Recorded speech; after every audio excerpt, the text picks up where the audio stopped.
السلام عليكم ورحمة الله وبركاته. إن الحمد لله نحمده ونستعينه ونستغفره ونعوذ بالله من شرور أنفسنا وسيئات أعمالنا. من يهده الله فلا مضل له ومن يضلله فلا هادي له، وأشهد أن لا إله إلا الله وحده لا شريك له، وأشهد أن محمدا عبده ورسوله. أما بعد، رب اشرح لي صدري ويسر لي أمري واحلل عقدة من لساني يفقهوا قولي. رب زدني علما رب زدني علما। সম্মানিত উপস্থিতিগণ, সর্বপ্রথম সেই মহান সত্তার প্রশংসা করি, যেনার জন্য যাবতীয় প্রশংসা গুণগান, যেনার তৌফিকেই আজকে আমরা শেখুল ইসলাম ইবনে তাইমিয়া রাহিমাহুল্লাহর অন্যতম বই আল আকিদাতুল ওয়াসিতিয়ার 23তম ক্লাসে উপস্থিত হতে পেরেছি, যেটা আল্লাহ তাআলার বড় মেহেরবানি, দয়া, তার অশেষ কৃপা। তারপরে আমাদের সকলের প্রাণপ্রিয় নবী করিম মুহাম্মদ মুস্তাফা সাল্লাল্লাহু আলাইহি ওয়াসাল্লাম, ওনার উপর অসংখ্য শান্তি ধারা বর্ষিত হোক।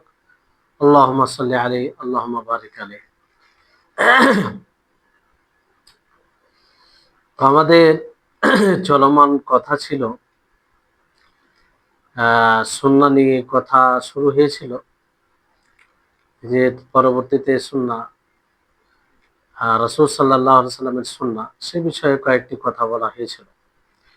বিষয়টি হচ্ছে, সুন্নাহ যখন রাসূল থেকে প্রমাণিত হয়ে যাবে, কোনো হাদিস রাসূল থেকে প্রমাণিত হয়ে যাবে, তখন সেটা কোরআনের মতো পুরোপুরি সেটাকে সত্যায়ন, অর্থাৎ কোরআনকে যেভাবে আমরা সত্যায়ন করি সেভাবে সত্য বলে মেনে নিই, সেভাবে হাদিসকে মানতে হবে যে এটা রাসূলের পক্ষ থেকে। আর রাসূল তিনি শরীয়তের ব্যাপারে আল্লাহ তাআলার অনুমতি ছাড়া কিছু বলেন না, তার পক্ষ থেকেই বলেন। আর আমলের দিক দিয়ে কোনো পার্থক্য নেই, কারণ আল্লাহ তাবারক ওয়া তাআলা বলেছেন, ওয়া আনজালাল্লাহু আলাইকাল কিতাব ওয়াল হিকমা, যে আল্লাহ তাআলা আপনার উপরে কিতাবকে নাজিল করেছেন এবং হিকমতকে নাজিল করেছেন। সূরা নিসার 113 নম্বর আয়াত। তো কিতাব বলতে কোরআনুল কারীম, আর হিকমা বলতে সুন্নাহ। তো এই দুটোই আল্লাহ তাআলার পক্ষ থেকে। তারপরে হাদিসে আছে, নবী সাল্লাল্লাহু আলাইহি ওয়াসাল্লাম বলেন, যে তোমাদের মধ্যে কোনো ব্যক্তি উঁচু আসনে বসে থাকবে, যখন আমার হুকমের মধ্যে কোনো হুকম তার কাছে পৌঁছাবে, সে বলবে ইয়াকুল লা নাদরি, আমি এটা জানি না। বলবে মা ওয়াজাদনা ফি কিতাবিল্লাহি ইত্তাবা'নাহু, যে আমরা কোরআন ছাড়া অন্য কিছুর অনুসরণ করি না। অথচ আল্লাহ নবী সতর্ক করে বলেন, আলা, খবরদার, ওয়া ইন্নী উতীতুল কিতাব ওয়া মিথলাহু মাআহু, আমাকে কিতাব দেওয়া হয়েছে কোরআন ও তার সাথে তার মতনই আরেকটি জিনিস, অর্থাৎ সুন্নাহ। এই হাদিসটি আপনার আবু দাউদ, তিরমিজি, ইবনে মাজাহ তে রয়েছে, আর সঠিক হাদিস। তাহলে এই হাদিস থেকেও বোঝা যাচ্ছে যে কোরআনের মতো আরেকটি জিনিস সেটি সুন্নাহ। তো কোরআন যেমন হুজ্জত, কোরআন যেমন দলিল, কোরআনের উপরে যেমন আমল করতে হবে, অনুরূপভাবে হাদিসের উপরেও আমল করতে হবে। এই জন্য সঠিক কথা হচ্ছে এটাই, যে কোরআন হাদিস দ্বারা রহিত হয়। কোরআন হাদিস দ্বারা রহিত হয়। যেহেতু হাদিস বিশুদ্ধ সঠিক সূত্র দ্বারা যখন প্রমাণিত হয়ে যাবে যেটা রাসূলের হাদিস, তো সেটাকে হুজ্জাত হিসাবে, দলিল হিসাবে আর আমল করা হিসাবে, তার হিসাবে কোনো পার্থক্য নেই। ফলে সুন্নাহ দ্বারা কোরআন রহিত হয় যদি রাসূল সাল্লাল্লাহু আলাইহি ওয়াসাল্লাম থেকে বিশুদ্ধ সূত্র দ্বারা প্রমাণিত হয়। আর এটা যুক্তিগতভাবে এটা বোঝা যায়, আর শরীয়তের দিক দিয়েও। কিন্তু এর সঠিক মিসাল, উদাহরণ পাওয়া যায় না। কিন্তু এটা হতে পারে, সঠিক উদাহরণ পাওয়া যায়। তো এই হচ্ছে বিষয়। দেখুন, বর্তমান সময়ে অনেকগুলো ফিতনা রয়েছে, তার মধ্যে একটি বড় ফিতনা এখন দেখা দিচ্ছে, আস্তে আস্তে সেটা আরো বিস্তার লাভ করছে। সেটা হচ্ছে ইনকারে হাদিস, হাদিসের অস্বীকার করা। ফলে এই বিষয়ে আপনাকে ভালোভাবে ধারণা নিতে হবে, জ্ঞান অর্জন করতে হবে যে হাদিস ছাড়া ইসলাম অসম্পূর্ণ, হাদিস ছাড়া ইসলাম অসম্পূর্ণ, হাদিস ছাড়া কোরআনকে বোঝা অসম্ভব, হাদিস ছাড়া কোরআনকে বাস্তবায়ন করা নিজের জীবনে এটা অসম্ভব। ফলে এই বিষয়টাকে মানুষের মাঝে বেশি উঠানো দরকার, আলোচনা করা দরকার, যাতে মানুষ এই ফিতনায় পড়ে না যায়। ধীরে ধীরে মানুষ এক এক করে এই ফিতনায় পড়তে আছে, আল্লাহ হেফাজত করুক। আর মানুষকে সঠিক বুঝ দান করুন যে এক এক করে এই ফিতনায় গ্রাস, এই মানে এই ফিতনায় পড়তে আছে। ফলে এই বিষয়ে আমাদেরকে সোচ্চার হতে হবে, জানতে হবে এবং মানুষকে এই বোঝাতে হবে। তো ইনশাআল্লাহ এই বিষয়ে কোনো একটি কোর্সের মতো করলে খুব ভালো হয়। তো ইনশাআল্লাহ পরবর্তীতে ভাবা যাবে যে ইনকার হাদিস, যারা হাদিসের অস্বীকার করে তাদের কি দলিল, তাদের কি সংশয়, সেগুলো তুলে ধরা এবং তাদের খণ্ডন। যেটা সূর্যের আলো নেই, তারা বাতিল পথে আছে, এতে কোনো সন্দেহ নাই। তারা হাদিসের অস্বীকার করে, কোরআনের অস্বীকার করে, তারা নবীর মানে নবীর অবমাননা করে এবং অনেক কিছু অপরাধ করে, যার ফলে ইসলামের সাথে তাদের কোনো সম্পর্কই থাকে না। তো এই হচ্ছে বিষয় যে হাদিস এটা মাস্টার, দ্বিতীয় উৎস ইসলামের, দ্বিতীয় উৎস এই দিক দিয়ে, সেটা তারতিব ধারাবাহিকতার দিক দিয়ে নয় যে প্রথমে কোরআন হবে তারপর হাদিসে, বরং এটা একটা মর্যাদার দিক দিয়ে কোরআনকে আগে বলা হয় যে কোরআন তারপর হাদিস।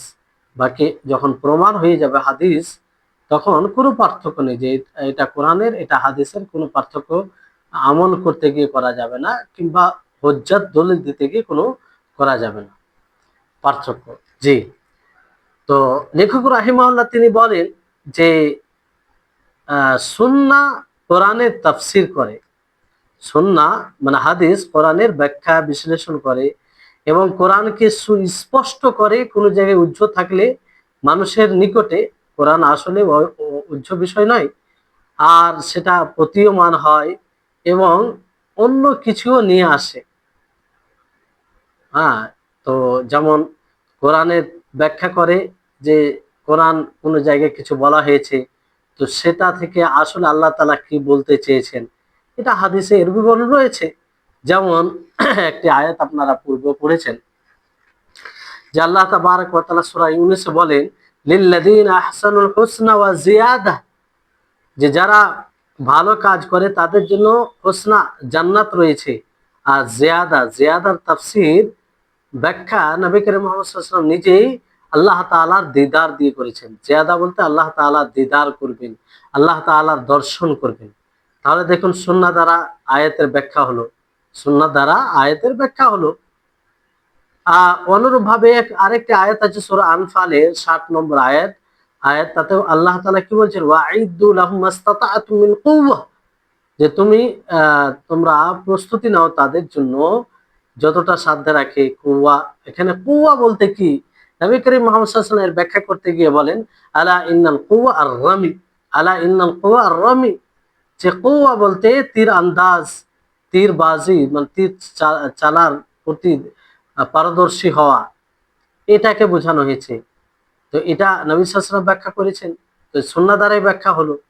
অনুরূপভাবে কোরআনের সুস্পষ্ট করে, যেমন কোরআনে কোনো জায়গায় সংক্ষিপ্তভাবে বলা হয়েছে, সংক্ষিপ্তভাবে বলা হয়েছে কোরআনে, অনেকগুলো আয়াত আছে সংক্ষিপ্ত, কিন্তু সুন্নাহ হাদিস সেটাকে বিশদভাবে কিংবা তার ব্যাখ্যা মানে স্পষ্ট করেছেন। হ্যাঁ, আরো এটা স্পষ্ট করেছেন। যেমন আল্লাহ তাবারক ওয়া তাআলা কি বলেন যে ওয়া আকিমুস সালাহ, যে তোমরা সালাত প্রতিষ্ঠিত করো, তোমরা সালাত প্রতিষ্ঠিত করো। এবার সালাত আল্লাহ তাআলার, মানে সালাত প্রতিষ্ঠিত করার আদেশ এটা কার? আল্লাহ তাআলার। কিন্তু কিভাবে সালাত প্রতিষ্ঠিত করতে হবে, কিভাবে নামাজ পড়তে হবে, এর বিবরণ তো কোরআনে নেই, কিন্তু সুন্নাতে বর্ণনা করা হয়েছে যে সেটা কিভাবে হবে। রাসূল সাল্লাল্লাহু আলাইহি ওয়াসাল্লাম প্র্যাকটিক্যালি দেখিয়ে দিয়েছেন, তিনি বলেছেন সব রকম ভাবে তিনি বুঝিয়ে দিয়েছেন, সব রকম ভাবে তিনি বুঝিয়ে দিয়েছেন। তারপর আল্লাহ তাবারক ওয়া তাআলার এই বাণী, আকিমিস সালাতা লিদুলুকিশ শামসি ইলা গাসাকিল লাইল, যে তোমরা সালাত প্রতিষ্ঠিত করো। আল্লাহ তাআলা নবী সাল্লাল্লাহু আলাইহি ওয়াসাল্লামকে সম্বোধন করে বলছেন যে আপনি আপনি সালাত প্রতিষ্ঠিত করেন যখন সূর্য ঢেলে হেলে যাবে কোন দিকে? রাত্রের গভীর অন্ধকারের দিকে। তো এবার কোনটা দুলুকিস শামস, কোন নামাজ, কি নামাজকে বোঝানো হয়েছে? কোরআনে তো এর বিবরণ নেই। এখানে সূর্য হেলে যাওয়া গভীর রাত্রের দিকে, একদম রাত্রে অন্ধকারের দিকে। তো রাত্রে অন্ধকার মানে নিসফ রাত বলতে অর্ধ রাত, কারণ অর্ধ রাত্রে অনেক অন্ধকার হয়, গভীর অন্ধকার হয়। তো আয়াতের বাহ্যিক অর্থ এটা কি, যে একটি সময়কে বোঝানো হয়েছে, কিন্তু সুন্নাহ এর বিবরণ দিয়েছে। এই সংক্ষিপ্ত আয়াতের ব্যাখ্যা দিয়েছেন, যেমন সুন্নাতে, হাদিসে হাদিসে এটা ব্যাখ্যা করা হয়েছে যে জোহরের সময় কখন, কতক্ষণ থেকে কতক্ষণ পর্যন্ত? সূর্য মধ্যস্থল থেকে হেলে যাওয়ার পর থেকে, মানে ঢলে যাওয়ার পর থেকে প্রত্যেকটি জিনিসের ছায়া তার মতো হওয়া পর্যন্ত, এটা কি?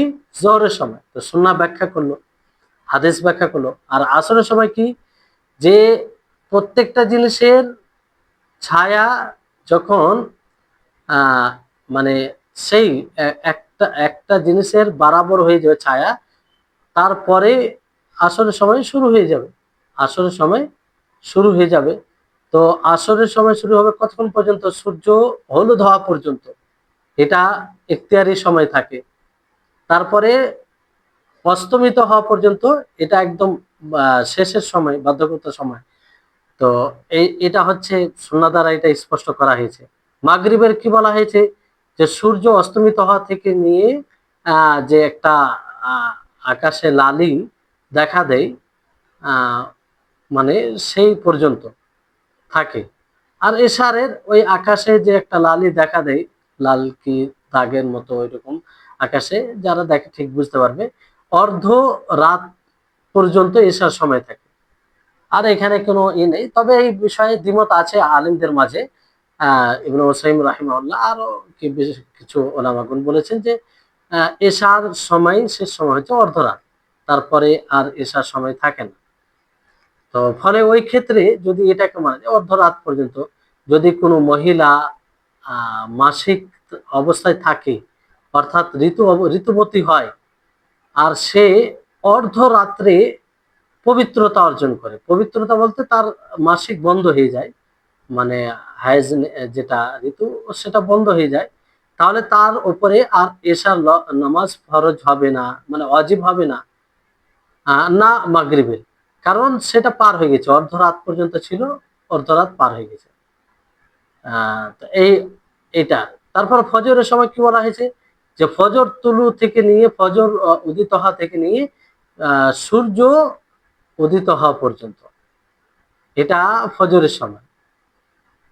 এটার ব্যাখ্যা আয়াতে করা হয়েছে লিদুলুকিশ শামস ইলা গাসাকিল লাইল, লিদুলুকিশ শামস ইলা গাসা, এটার ব্যাখ্যা যে পাঁচটি নামাজের কথা বলা হলো, সময়ের কথা, এটা এতগুলো সময়ের কথা কোথায় বলা হয়েছে? হাদিসে বলা হয়েছে, কিন্তু কোরআনে তো এর বিবরণ নেই।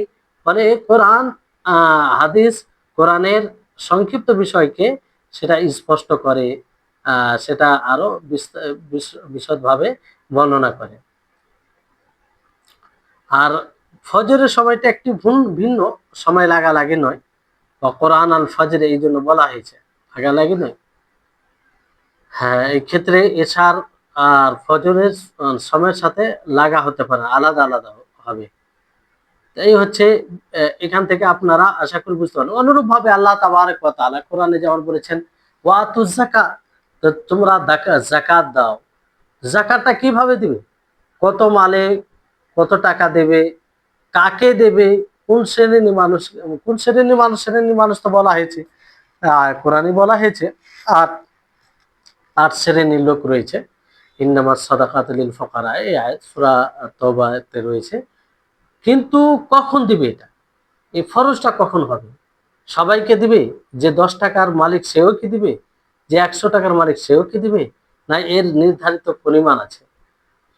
নির্ধারিত পরিমাণ হয়ে গেলে কি সব সময় দিবে? না, এর একটা সময় আছে। তো এটার বিবরণ কোথায় আছে? কোরআন আছে। এই জন্য যারা কোরআন অস্বীকার না হাদিস অস্বীকার করে তাদেরকে বলতে হবে যে তুমি জাকাত কিভাবে দিবে, তুমি সালাত প্রতিষ্ঠিত কিভাবে করবে, সালাত কিভাবে আদায় করবে, এটা তো কোরআনে নেই, কোরআনে এর বিবরণ নেই।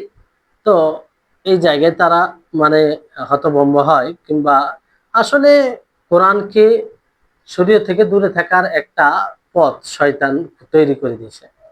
আর রাসূল সাল্লাল্লাহু আলাইহি ওয়াসাল্লাম এর ভবিষ্যবাণী করেছেন পূর্বে, যে এক লোক আসবে বলবে যে আমি কোরআনে যা আছে তাই অনুসরণ করি, অন্য কিছু অনুসরণ করি না।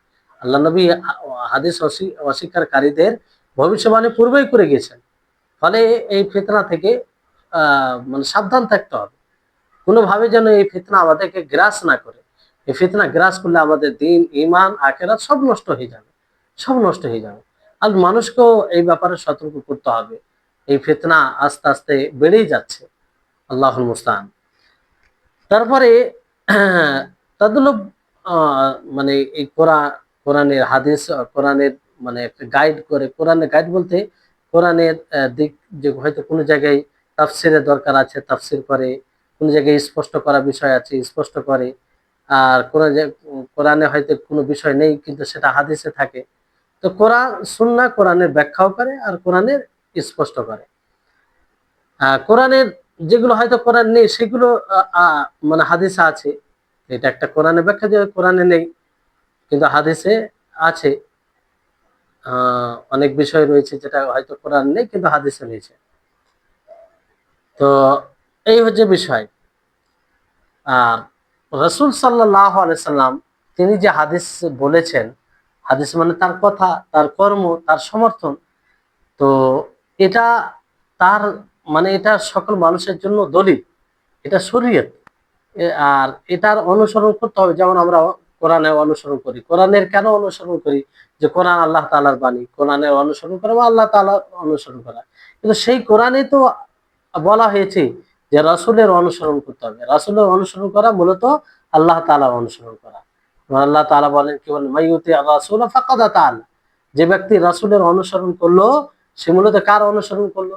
আল্লাহ তাবারক ওয়া তাআলা অনুসরণ করলো। আল্লাহ তাআলা কি বলেন, ওয়ামা আতাকুমুর রাসূলু ফাখুযু ওয়ামা নাহাকুম আনহু ফান্তাহু, যে রাসূল তোমাদেরকে যে বিষয় যেটা দেবে সেটা নিয়ে নিবে, আর যা থেকে বিরত রাখবে তা থেকে বিরত থাকবে। তাহলে এটাই স্পষ্ট দলিল। তারপর আল্লাহ কি বলেন, ওয়ামা ইয়াসিল্লাহু ওয়া রাসূলহু ফাকাদ দাল্লা দালালাম মুবিনা, যে যারা আল্লাহ এবং তার রাসূলের অবাধ্যতা করে তারা স্পষ্ট পথভ্রষ্টতায় রয়েছে। তাহলে চিন্তা করুন যে এইসব আয়াতে তো আল্লাহ তাবারক ওয়া তাআলা সরাসরি বলেছেন যে রাসূলের অনুসরণ করতে হবে, রাসূলের অনুসরণ করতে হবে। তো এখান থেকে বোঝা যায় যে আল্লাহ রাসূল যা বলেছেন সেটা অনুসরণীয়, সেটা অনুসরণ করতে হবে। আর কখনো ধরেন সুন্নাহ রাসূল সাল্লাল্লাহু আলাইহি ওয়াসাল্লামের হাদিস, কোরআনের অনেক বিধানের ব্যাখ্যা হয় সুন্নাহ দ্বারা। আহ হয়তো কোরআনে আসেনি কিন্তু হাদিসে এসেছে। যেমন একটা হাদিস আছে, ইয়ানজুলু রাব্বুনা ইলা সামাই দুনিয়া হিনা ইয়াবকা সুলুসুল লাইলিল আখির, যে আমাদের রব আসমানি দুনিয়াতে অবতরণ করেন যখন রাত্রের তৃতীয়াংশ বাকি থাকে।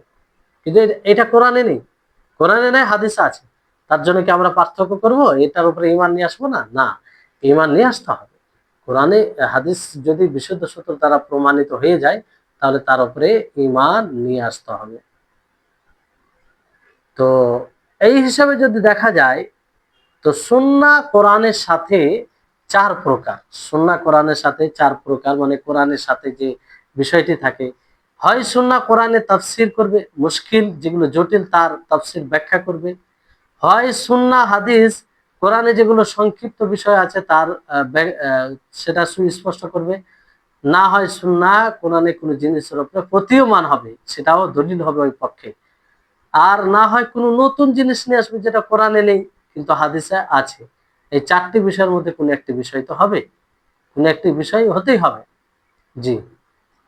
তো এই হচ্ছে আপনার সুন্নাহর ব্যাপারে আলোচনা, সুন্নাহর ব্যাপারে শুনলেন। তারপরে লেখক রাহিমাহুল্লাহ কি বলেন, যে আহ, তিনি বলেন মানে গুরুত্বপূর্ণ কায়দা বলেন। শেখুল ইসলাম ইবনে তাইমিয়া রাহিমাহুল্লাহ তিনি একটি গুরুত্বপূর্ণ কায়দা বলেন, কায়দা মুহিম্মা। সেটা কি? ওয়াসাফার রাসূল বিহি রাব্বাহু আযজা ওয়া জাল্লা মিনাল আহাদিস as-সিহা আল্লাতী তালাক্কাহা আহলুল মা'রিফাতি বিল কাবুল ওয়াজাবা আল-ঈমানু বিহা কাযালিক। যে রাসূল সাল্লাল্লাহু আলাইহি সাল্লাম তার রবকে, রাসূল সাল্লাল্লাহু আলাইহি সাল্লাম তার রবকে যে গুণে গুণান্বিত করেছেন কিংবা যে বিবরণ দিয়েছেন তার রব সম্পর্কে, আর সেটা সহিহ হাদিস দ্বারা প্রমাণিত। আর সেই হাদিসকে যারা জ্ঞানী কিংবা যারা কোনটি হাদিসকে গ্রহণ করতে হবে আর কোনটি গ্রহণ করতে হবে না এই ব্যাপারে পারদর্শী, তো আহ, এটার উপরে ঈমান আনা জরুরি হবে। এটার উপরে ঈমান আনা জরুরি হবে। জি। বিষয়টি হচ্ছে এখানে শেখুল ইসলাম ইবনে তাইমিয়া রাহিমাহুল্লাহ তিনি একটি গুরুত্বপূর্ণ কায়দা আহ, উল্লেখ করেছেন। সেটা হচ্ছে যে রাসূল সাল্লাল্লাহু আলাইহি সাল্লাম তার রবের জন্য যে গুণটি বর্ণনা করেছেন, আর সেটা সেই হাদিস দ্বারা প্রমাণিত। আর সেই হাদিসগুলোকে জ্ঞানীরা এবং এই হাদিস কবুলের বিষয়ে যারা পারদর্শী তারা এটাকে গ্রহণ করেছে। তো সেটার উপরে ঈমান আনা জরুরি, ঈমান নিয়ে আসা জরুরি সেটার উপরে। জি, সেটার উপরে ঈমান নিয়ে আসা জরুরি। তো এখানে যে বিষয়টি, তাহলে এটা নীতিমালা মনে রাখতে হবে সবসময়, সবসময় এটা মনে রাখতে হবে। রাসূল সাল্লাল্লাহু আলাইহি ওয়াসাল্লাম যেই বলুক না কেন তার রবের ব্যাপারে, আর সেটা বিশুদ্ধ সূত্র দ্বারা প্রমাণিত হয়, আহলুল মারিফা তারা গ্রহণ করে মানে জ্ঞানীরা, তাহলে সেটাকে সেটার উপরে ঈমান নিয়ে আসা জরুরি। ঈমান নিয়ে আসা জরুরি। যেমন আহ আল্লাহ রাসূল সাল্লাল্লাহু আলাইহি ওয়াসাল্লাম কিছু গুণে আল্লাহ তাআলাকে গুণান্বিত করেছেন কিংবা নাম দিয়েছেন, তো সেটার উপরে অথচ কোরআনে নেই, কোরআনে নেই কিন্তু রাসূল সাল্লাল্লাহু আলাইহি ওয়াসাল্লাম বলেছেন। তো কোরআনে নেই এই কারণে কি তার উপরে ঈমান নিয়ে আসবো না? না, ঈমান নিয়ে আসতে হবে। ঈমান নিয়ে আসতে হবে রাসূল সাল্লাল্লাহু আলাইহি ওয়াসাল্লাম। যেমন আল্লাহ তাআলার ক্ষেত্রে নবী সাল্লাল্লাহু আলাইহি ওয়াসাল্লাম কি বলেছেন? শাফি মানে আরোগ্য দানকারী। তো শাফি আরোগ্য দানকারী এটা তো কোরআনে নেই, কিন্তু রাসূল সাল্লাল্লাহু আলাইহি ওয়াসাল্লাম বলেছেন। যেমন নবী সাল্লাল্লাহু আলাইহি ওয়াসাল্লাম বলেন, দোয়া একটি বলতেন, ওয়াশফি আনতাস শাফি, ওয়াশফি আনতাস শাফি, তুমি আরোগ্য দান করো কারণ তুমি আরোগ্য দানকারী। লা শিফা ইল্লা শিফাউকা, কোনো শেফা আরোগ্য নেই তোমার শেফা, তোমার আরোগ্য দেওয়া ছাড়া। তাহলে এই এটার উপরে ঈমান নিয়ে আসতে হবে। মানে রাসূল সাল্লাল্লাহু আলাইহি ওয়াসাল্লাম যদি বলে থাকে আর সেটা প্রমাণিত হয় তার উপরে ঈমান নিয়ে আসতে হবে, যদিও কোরআনে না থাকে। যেমন রব, রব এই কোরআনে এই শব্দটি এজাফাত মানে কারো দিকে সম্বোধন করা ছাড়া আসেনি, স্বতন্ত্রভাবে রব আসেনি কোরআনে। কিন্তু নবী করিম মুহাম্মদ সাল্লাল্লাহু আলাইহি ওয়াসাল্লাম স্বতন্ত্রভাবে রব ব্যবহার করেছেন। যেমন আল্লাহ রাসূল সাল্লাল্লাহু আলাইহি ওয়াসাল্লাম কি বলেন? আম্মার রুকুউ ফাআযিমু ফীহি আর-রব, যে আহ, আহ, রুকু তাতে তোমরা কি করো? আল্লাহর বড়ত্ব বর্ণনা করো। রবে বড়ত্ব, আর রব কারো দিকে ইজাফাত করা হয়নি, তো রাসূল সাল্লাল্লাহু আলাইহি ওয়াসাল্লাম এভাবে বলেছেন। তাহলে এটার উপরে ঈমান নিয়ে আসতে হবে, পার্থক্য করলে করা যাবে না। তো এইভাবে আরো অন্য জায়গায় রয়েছে। তো লেখক রাহিমাহুল্লাহর কথা থেকে এটা স্পষ্ট হয় যে সেটাকে গ্রহণ করার জন্য দুটি শর্ত যে রাসূল সাল্লাল্লাহু আলাইহি ওয়াসাল্লাম বলেছেন অথচ কোরআনে নেই, সেটাকে গ্রহণ করার দুটি শর্ত। একটি হচ্ছে যে হাদিস বিশুদ্ধ হাদিস দ্বারা প্রমাণিত হতে হবে, বিশুদ্ধ হাদিস দ্বারা প্রমাণিত হতে হবে। দ্বিতীয় হচ্ছে যে আহলুল মারিফা, অর্থাৎ যারা জ্ঞানী মুহাদ্দিস, যারা এই বিষয়ে পারদর্শী, তারা সেটাকে কবুল করেছেন, মানে কবুল গ্রহণযোগ্য হাদিস মনে করেছেন। আর এটা মানে এটা নয়, এটা উদ্দেশ্য নাই যে লেখক রাহিমাহুল্লাহ এই কথা বলে যে এটা উদ্দেশ্য নাই যে সমস্ত হাদিসকেই জ্ঞানীরা তাকে আহ, হাদিসকে গ্রহণ করবে। এটা হচ্ছে একটা স্বাভাবিক একটা গুণ, স্বাভাবিক গুণ। এটা আহ, যুক্ত যুক- যুক্ত হয়ে আছে তা নয় যে এরকমই হবে সবসময়। স্বাভাবিক যে সঠিক হাদিস হলে আহলুল মারিফা জ্ঞানীরা সেটা গ্রহণ করবে। এটা কোনোদিন হতে পারে না যে একটা সঠিক হাদিস হবে, বিশুদ্ধ হাদিস হবে, আর সমস্ত বিদ্বানগণ সেই হাদিসকে ছেড়ে দিবে, এটা কোনোদিন হতেই পারে না। তাহলে এই দুটি বিষয় আশা করি জানতে পারলেন। আর মানে উম্মত আহলুল মারিফা জ্ঞানীরা তাকে কবুল করেছেন বলতে কি, যে আহ কবুল করবেন মানে কি, যে সমস্ত বিদ্বানগণ সহি হাদিস থাকার পরে কবুল করবে না, এটা কোনোদিন হতে পারে না। এটা কোনোদিন হতে পারে না, অসম্ভব যে সমস্ত বিদ্বানগণ বিশুদ্ধ সূত্র দ্বারা হাদিস প্রমাণিত হওয়ার পরে সেটাকে আহ অস্বীকার করেছে, এটা কোনোদিন হতে পারে না। হকপন্থী আলেম কখনো এটার অস্বীকার করতে পারে না। কিন্তু হাদিস কখনো সহি মনে হয়, কিন্তু সেটা কিছু কারণ থাকে যে কারণে সেটা গ্রহণযোগ্য হয় না। তো রসুল সাল্লাহ সাল্লাম যা বলেছেন তার উপরে ইমান নিয়ে আসতে হবে। কেন? এই কারণে যে আল্লাহ তাআলা বলেছেন, ইয়া আইয়ুহাল্লাযিনা আমানু বিল্লাহি, ইয়া আইয়ুহাল্লাযিনা আমানু আমিনু বিল্লাহি ওয়া রাসূলিহি, যে হে মুমিনগণ তোমরা আল্লাহ এবং তার রাসূলের উপরে ঈমান নিয়ে এসো। আল্লাহ নিজের কথা বলে যে আল্লাহর উপরে ঈমান নিয়ে এসো, অনুরূপভাবে রাসূলের কথা বলে। তারপরে আরো আয়াত রয়েছে, আল্লাহ তাআলা বলেন, ইয়া আইয়ুহাল্লাযিনা আমানু আতিউল্লাহ ওয়া আতিউর রাসূল, যে হে মুমিনগণ তোমরা আল্লাহ এবং রাসূলের অনুসরণ করো, অনুগত করো। জি, তো এখানেও নিজের অনুসরণের কথা বলতে গিয়ে রাসূলের অনুসরণ বলেছে। তারপরে আল্লাহ তাআলার এই কথা যে ইয়াউমা ইউনাদিহিম ফায়াকুলু মাযা আজাবতুমুল মুরসালিন ফাআমিয়াত আলাইহিম আনবাউ ইয়াউমাইযিন ফাহুম লা ইয়াতাসাআলুন, যে সেই দিন তাদেরকে ডাক দেওয়া হবে, বলা হবে কি তোমরা কি আম্বিয়াদের রাসূলদের কথা শুনেছিলে? তো তাদের নিকটে যে খবরগুলো থাকবে সেগুলো ছুপিয়ে মানে অন্ধ হয়ে যাবে খবরের প্রতি তারা, ফলে তারা এক অপরকে জিজ্ঞাসা করবে না। তো যাই হোক, বিষয়টা হচ্ছে যে রাসূল সাল্লাল্লাহু আলাইহি সাল্লাম তিনি যা বলেছেন সেটার উপরে ঈমান নিয়ে আসতে হবে, সেটার উপরে ঈমান নিয়ে আসতে হবে।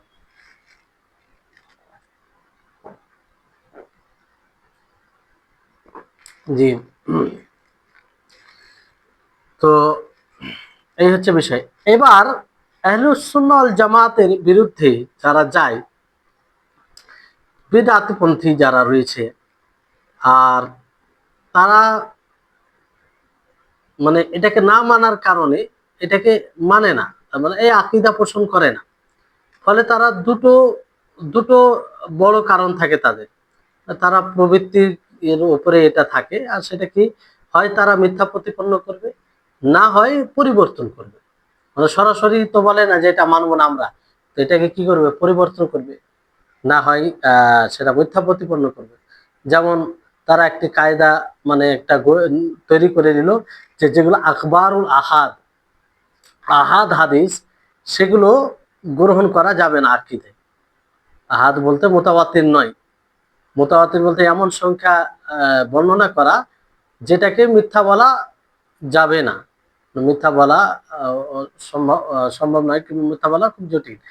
তো ওটাকে মুতাআতির, এমন বেশি রিওয়ায়াতে রাবি বর্ণনা করবে, সূত্র বেশি থাকে, কিন্তু তার এটা ঠিক আছে, মুতাওয়াতির রিওয়ায়াত এটা গুরুত্বপূর্ণ, বেশি শক্তিশালী, কিন্তু তার মানে কি আহাদ যে হাদিসকে দুজন তিনজন রাবি বর্ণনা করেছে সেটাকে গ্রহণ করা যাবে না?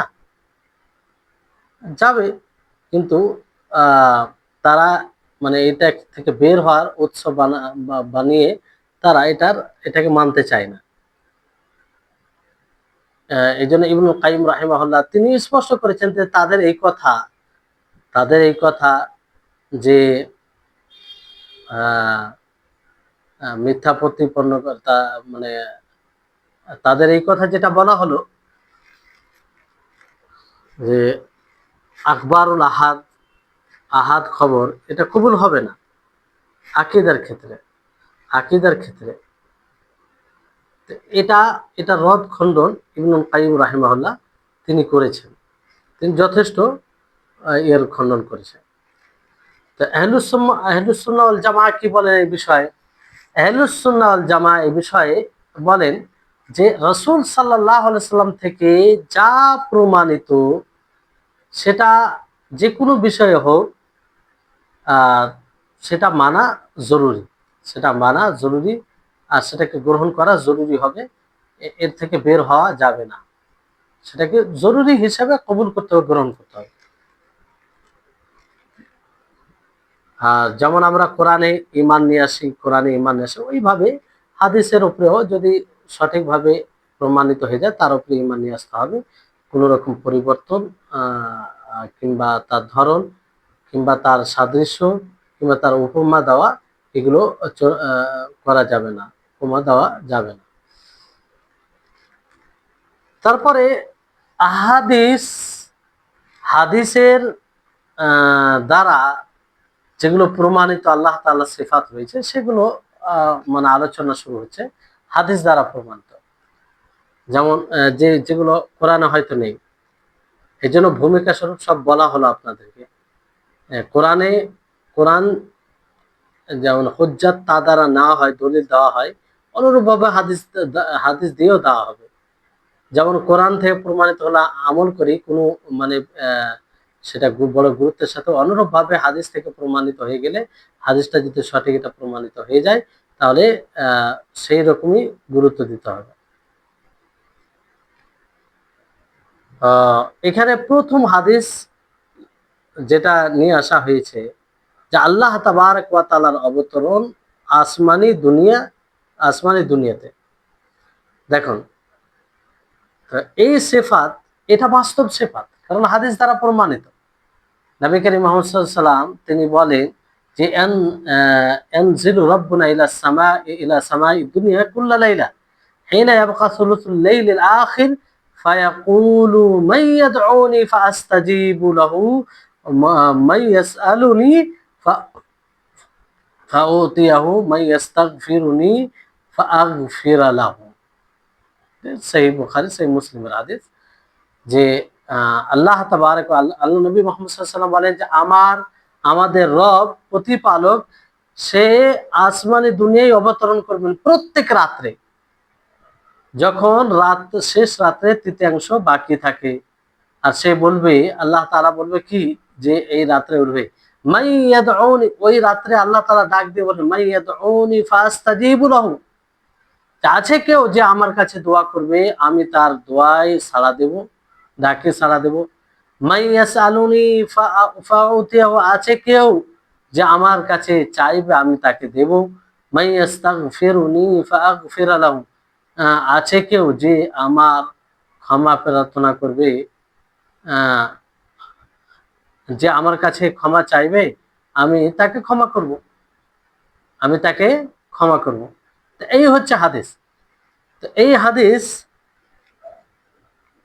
কিছু জ্ঞানীগণ বলেছেন যে এই হাদিস তো মোতাওয়াতির হাদিস, আর এর উপরে সকলের সম্মতি রয়েছে, যেগুলো মাশহুর প্রসিদ্ধ হাদিসের মধ্যে আহলে ইলমের নিকটে। আর অনেকে ফের আবার মোতাওয়াতির হাদিস বলেছেন। তো এনজিলু রব্বুনা ইলা সামাই দুনিয়া, যে আমাদের রব আসমানি দুনিয়া অবতরণ করবেন। আল্লাহ তাবারক ওয়া তাআলার অবতরণ এটা বাস্তব, এটা বাস্তব, এটাকে বাস্তব অর্থে নিতে হবে। এটা বিষয় যে আল্লাহ তাআলা থেকে সম্পৃক্ত করে যখন বলা হবে যে আল্লাহ তাআলা এটা করবেন, তো এটা বাস্তব, তার বাস্তব অর্থে নিতে হবে। তো আমাদের সকলের উচিত হবে এর উপরে ঈমান নিয়ে আসা, এর সত্যায়ন করা যে আল্লাহ তাআলা আমাদের রব আসমানি দুনিয়ায় অবতরণ করবেন। আর আসমানি দুনিয়া বলতে কি, যেটা কাছের সবচেয়ে, যেটা আমরা হয়তো দেখছি, সেটাই হচ্ছে আসমানি দুনিয়া। আর বাকি তো আরো মানে আরো আসমান রয়েছে, আরো আসমান রয়েছে, কিন্তু সবচেয়ে নিচে আসমান যেটা জমিনের নিকটে, ওই আসমানে আল্লাহ তাআলা অবতরণ করবেন, আসবেন। আর প্রত্যেক রাতে আসেন, এটা শুধু একটা রাত্রে নয়, মানে বরং প্রত্যেক রাত্রে রাত্রে। তো প্রত্যেক রাত্রে মানে পুরো বছর, এমনটাও বলা হয়নি যে আল্লাহ তাআলা কোনো সপ্তাহে কোনো মাসে বিশেষভাবে আসবে, তা নয়। পুরো বছরের কথা এখানে বলা হয়েছে, পুরো বছরের কথা বলা হয়েছে। তাহলে সমস্ত রাত্রে বলতে পুরো বছরের প্রত্যেক রাত্রে আসবে আল্লাহ তাআলা, হাদিসে যেটা বলা হয়েছে। আর রাত শুরু হয় কখন?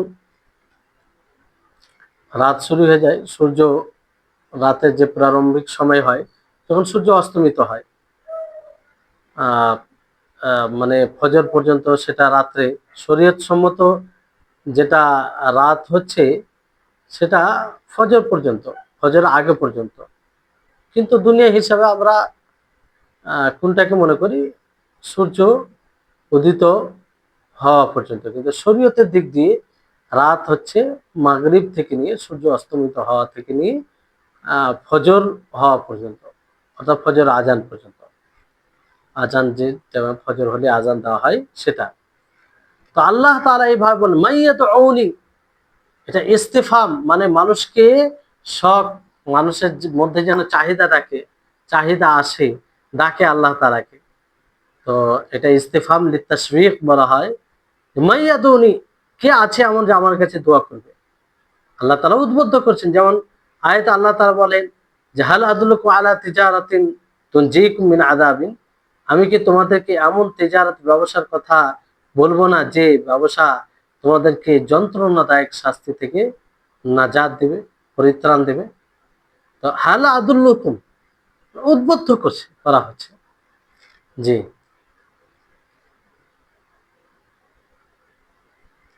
তো এত সুন্দর একটি বিষয় তো এখানে এই হাদিস দ্বারা এটা স্পষ্ট হচ্ছে যে আহ, প্রত্যেকটা মানুষ যখন এই হাদিসকে পড়বে, তো এখানে নজুল আল্লাহ তাআলার অবতরণ করা বলতে তার তার অবতরণ করা। এখানে এটা বলার প্রয়োজন নেই যে আল্লাহ তাআলা সত্তার সাথে অবতরণ করা, কারণ আল্লাহ তাআলা অবতরণ করবেন তো আল্লাহ তাআলা সত্তার সাথে, ওইটা স্বাভাবিক বিষয়।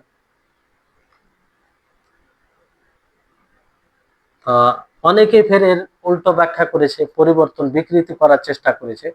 অনেকে বলেছেন যে আল্লাহ তাআলা অবতরণ করবে বলতে আল্লাহ তাআলা আসবে না, বরং আল্লাহ তাআলার হুকুম আসবে। অনেকে বলেছে যে আল্লাহ তাআলার রহমত অবতরণ করবে সময়। অনেকে আবার বলেছেন যে আল্লাহর ফারিস্তাগুলোর মধ্যে কোনো ফারিস্তা অবতরণ করবে। এতগুলো অপব্যাখ্যা করে বাতিলপন্থীরা, কিন্তু আসলে সেটা বাস্তব অর্থে নিতে হবে যে আল্লাহ তাআলা আসমানে দুনিয়ায় আসেন, অবতরণ করে। আল্লাহর জন্য কোনো জিনিস অসম্ভব নয়, অসম্ভব নয়।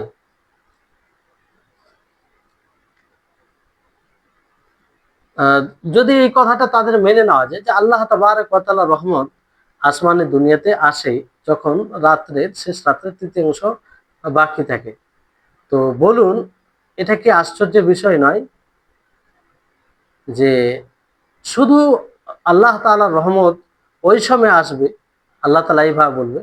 অথচ কোরআনে এটা প্রমাণিত যা কিছু নিয়ামত আসে সেটা আল্লাহর পক্ষ থেকে।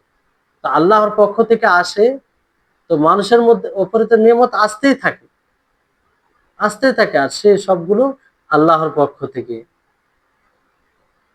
তো এর মানে এটা বলার তাহলে মানে কি হবে? যদি এটা উদ্দেশ্য মানে অর্থ না হয় যে আল্লাহ তাআলা নিচে আসমানে অবতরণ করবেন মানে তার রহমত আসবে, তো আল্লাহ তাআলার রহমত তো সবসময় বর্ষণ হয়। তো সেই সময়ে বলার উদ্দেশ্যটা কি, কি অর্থ দাঁড়াবে? তো কোনো মানে হয় না, যেহেতু আল্লাহ তাবারক ওয়া তাআলা রহমত সবসময় আসে, যদি এটা অর্থ না হয়। তারপরে আল্লাহ তাবারক ওয়া তাআলার রহমত যদি আসমানের দুনিয়াতে আসে তো এটা লাভ কি? এটা কোনো লাভ নেই। তো এইগুলো দিক দিয়ে, সব দিক দিয়ে দেখা যায় তারা বাতিল পথা আছে, আর ঠিক নয়। আর সবচেয়ে বড় বিষয় হচ্ছে যে রাসূল সাল্লাল্লাহু আলাইহি সাল্লামের চেয়ে জ্ঞানী কেউ নেই। আল্লাহ তাআলার মাখলুকের মধ্যে রাসূল সাল্লাল্লাহু আলাইহি সাল্লামের চেয়ে বেশি জ্ঞানী কেউ নেই। আর না আল্লাহ তাবারক মানে রাসূল সাল্লাল্লাহু আলাইহি সাল্লাম যেভাবে আল্লাহ তাআলার বান্দাকে, বান্দার আহ কল্যাণ হিসাবে ভাবে, কল্যাণটা নিয়ে চিন্তা করে, আর নিজের কথায় যতটা তিনি সুস্পষ্ট, অন্য কাউকে খুব কমই দেখা যায়, অন্য কাউকে খুব কমই দেখা যায়। অনেকে আবার বলে যে আল্লাহ তাবারক ওয়া তাআলা অবতরণ করবেন, তো আল্লাহ তাআলা তো তিনি আরশের উপর আছেন, কিভাবে তিনি অবতরণ করবেন, কিভাবে তিনি আসবেন, এইরকম কথা বলে অনেকে। কিন্তু আহ এটা কথা বলে কত বড় একটা অপরাধ করা হয়। মানে সর্বপ্রথম কথা, যে আল্লাহ তাবারক ওয়া তাআলা বলেছেন কিংবা রাসূল সাল্লাল্লাহু আলাইহি ওয়াসাল্লাম বলেছেন, আর সেটা বিশুদ্ধ সূত্র দ্বারা প্রমাণিত, তো সেটাকে মেনে নিতে হবে, সেটার প্রতি ঈমান নিয়ে আসতে হবে।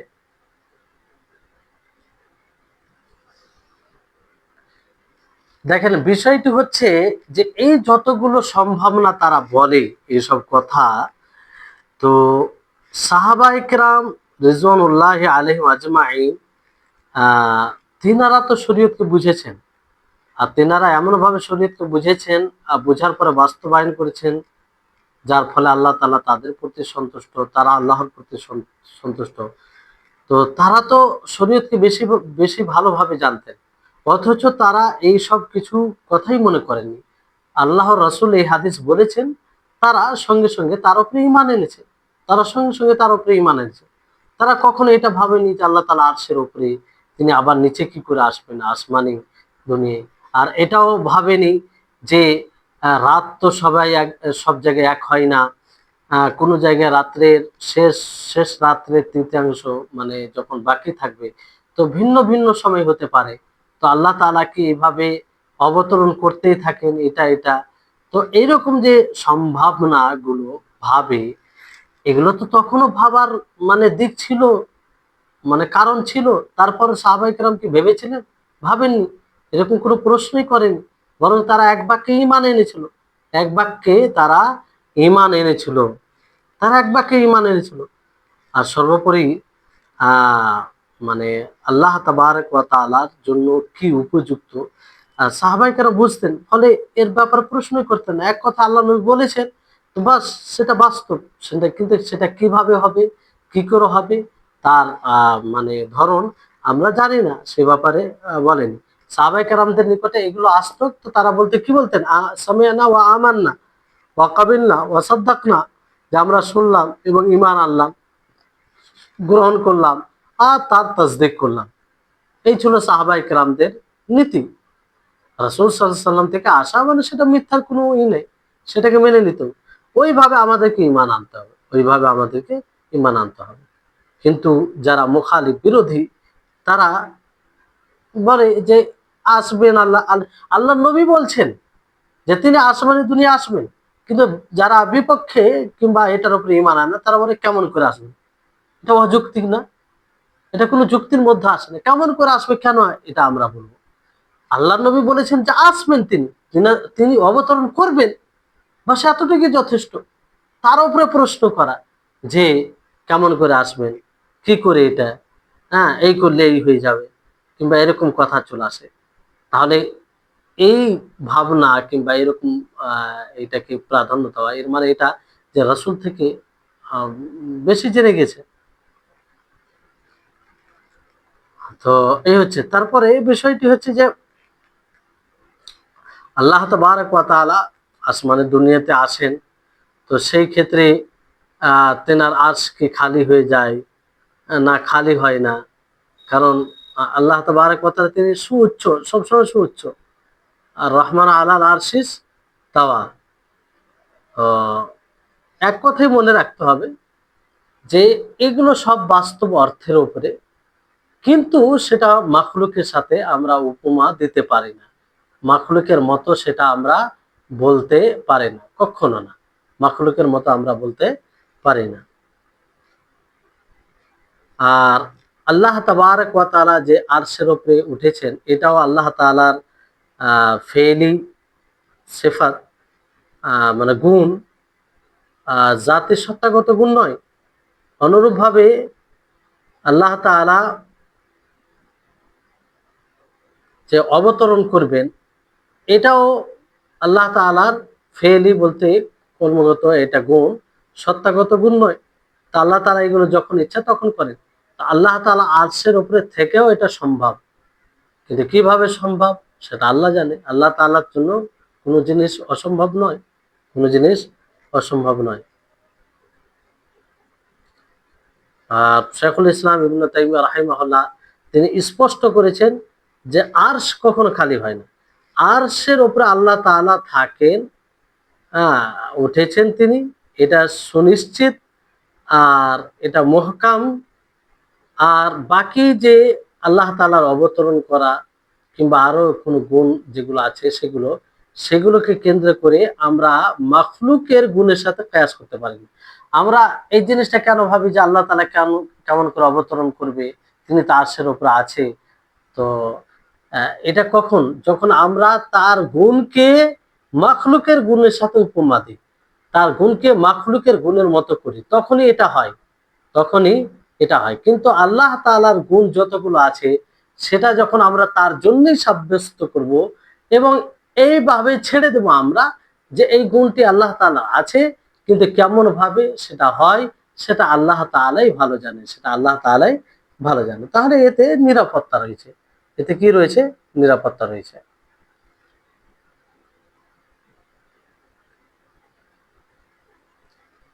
এবার বিষয়টি হচ্ছে যে এক কথায় আমাদের সকলের এটা মত হবে, আহলুস সুন্নাহ ওয়াল জামাতের মত, যে রাসূল সাল্লাল্লাহু আলাইহি ওয়াসাল্লামের পদ্ধতিতে যা কিছু আসবে তার উপরে ঈমান নিয়ে আসতে হবে। আর আল্লাহ তাবারক ওয়া তাআলা তিনি অবতরণ করেন, এতে কোনো সন্দেহ নেই।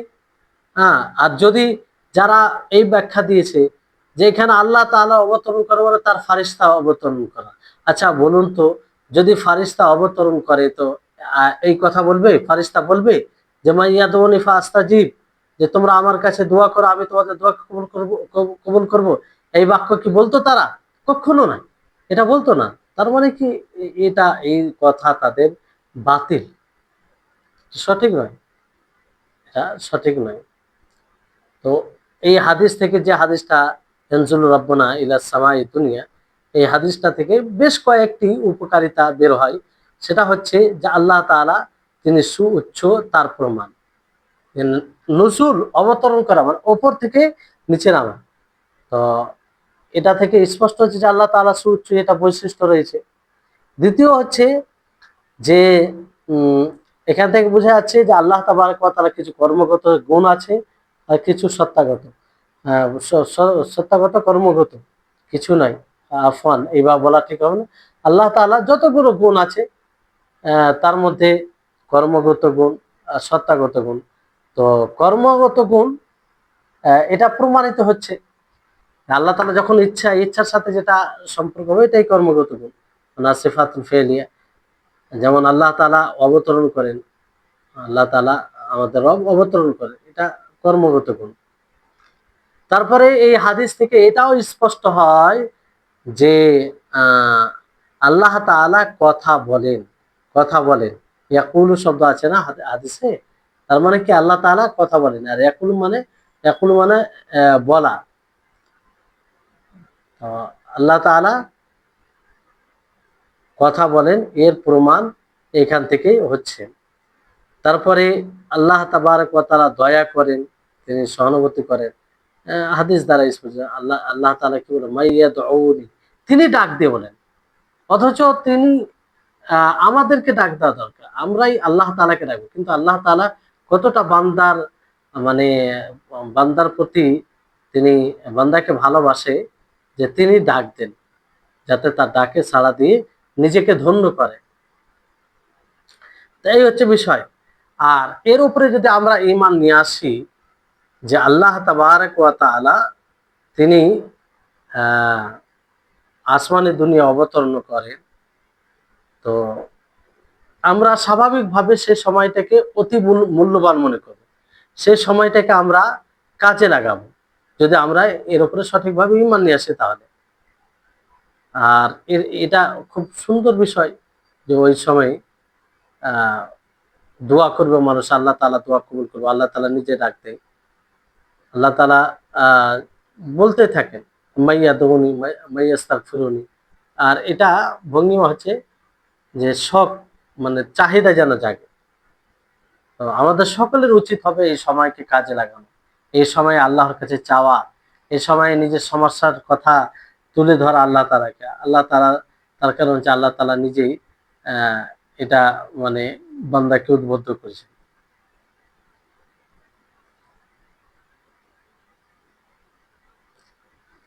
তারপরে যে হাদিসটি রয়েছে সেটি হচ্ছে যে আল্লাহ তাবারক ওয়া তাআলা খুশি হন, এটাও আল্লাহ তাআলার একটি গুণ, এর উপরে ঈমান নিয়ে আসতে হবে।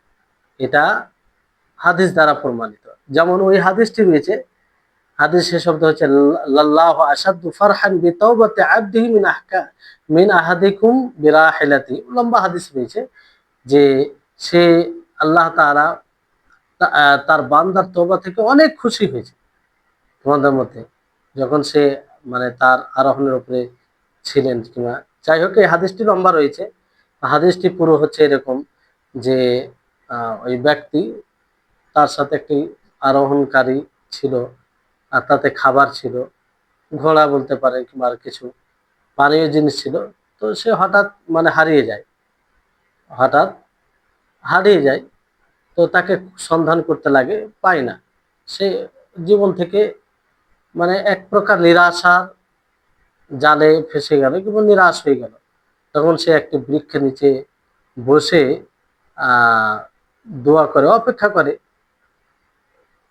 আহ তো যখন সে মানে নিরাশ হয়ে ঘুমিয়ে গেল কিংবা তারপরে পরেই যখন নিরাশ হয়ে এমনটা হলো যার পাওয়া যাবে না, এখানে তো কেউ নেই, তো হঠাৎ করে দেখে আবার সেই আরোহণকারী কিংবা সে ঘোড়া হোক যাই হোক সেটা চলে এসেছে। তো সে খুশি, এত তার আনন্দ হয়েছে যে কারণে সে বলে ফেললো যে আল্লাহুম্মা আনতা আবদি। তাকে বলা উচিত ছিল যে আল্লাহুম্মা আনা আবদি, আনা আনা আবদুকা, যে হে আল্লাহ আমি তোমার বান্দা। কিন্তু সেই জায়গায় কি বলে ফেললো খুশিতে, আল্লাহুম্মা আনতা আবদি, হে আল্লাহ তুমি আমার বান্দা, ওয়া আনা রাব্বুকা, আর আমি তোমার রব। তো অতিরিক্ত প্রবল খুশির কারণে এই ভুলটা হয়ে গেছে, যেটা মানুষের মানে নিয়ন্ত্রণে থাকে না। তো যাই হোক, আল্লাহ তাবারক ওয়া তাআলা তার তওবাতে খুশি হয়েছেন, খুশি হয়েছেন। আর এটা আমরা বাস্তব অর্থে নেব, এর কোনো অন্য অপব্যাখ্যা বিকৃত করব না। কারণ কারণ এই শব্দর এই ফারিহা ইয়াফরাহু, এই এটার শব্দ এটাই মানে এটার অর্থে এটাই আসে, খুশি হওয়া। তো নবী করিম মুহাম্মদ সাল্লাল্লাহু আলাইহি ওয়াসাল্লাম বলেছেন, তার মানে আল্লাহ তাআলা খুশি হন। কিন্তু বিষয়টি হচ্ছে এখান থেকে যেটা স্পষ্ট হলো যে আল্লাহ তাআলা খুশি হন, আর এই খুশি বাস্তব, এই খুশি বাস্তব। কিন্তু এই খুশি মাখলুকের খুশির মতো না। মাখলুক যেভাবে খুশি হয়, আনন্দিত হয়, সেটার সাথে আমরা সাদৃশ্য দিতে পারি না। মাখলুকের খুশি কেমন? মাখলুক যখন খুশি হয়, আনন্দিত হয়, তখন তার মানে শরীরটা হালকা হয়ে যায়, সে এক প্রকার ফুর্তি অনুভব করে। আর সে সেটাকে অর্জন করে আরো সেটা তার মানে হালকা মনে হয়। আর সে তাকে মনে হয় যে হাওয়ার উপরে চলছে, যখন মানুষ খুশিতে থাকে এরকম মনে হয়। তো এই এই ধরনের খুশিকে আল্লাহর জন্য আমরা বলতে পারি না। হাদিসে শব্দ আছে আল্লাহ তাআলা খুশি হন, ফারেহা। তো বাস এতটুকু আমরা বলবো, আর তার উপরে ঈমান নিয়ে আসবো। কিন্তু কেমন ভাবে খুশি হয় আল্লাহ তাআলা সেটা আমরা বলতে পারি না। আমরা যেভাবে খুশি হয় সেটার সাথে যদি সেরকম বলি তাহলে সাদৃশ্যতা চলে আসবে। আর আল্লাহ তাআলা কি বলেন, লাইসা কামিথলিহি সেই, লাইসা কামিথলিহি সেই, তার মতো কেউ নেই, তার মতো কেউ নেই।